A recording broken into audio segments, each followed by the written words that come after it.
จะได้เจอคนดีๆได้เป็นฝั่งเป็นฟ้ากันไปสักทีมีอยู่ทันใช้ท้ายปีต้นปีไม่หวั่นและใจของฉันจะไม่เปลี่ยนพันก็ได้แต่หวังเธอจะคิดเช่นกันอยากให้ความฝันได้กลายเป็นความจริง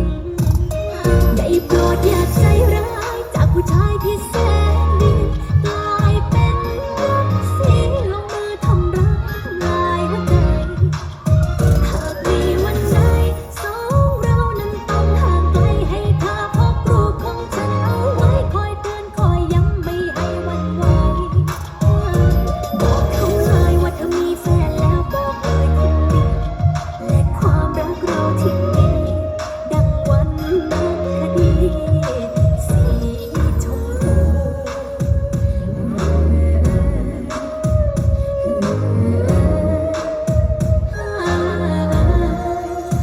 ใครมามองเธอก็อยากจะเช็คให้ตาบอดใครมาคุยกับเธอก็อยากให้น้ำท่วมปอดแลกเบอร์แลกไลน์ก็ให้กระเป๋าตังค์หากระวนกระวายจนที่คนจริต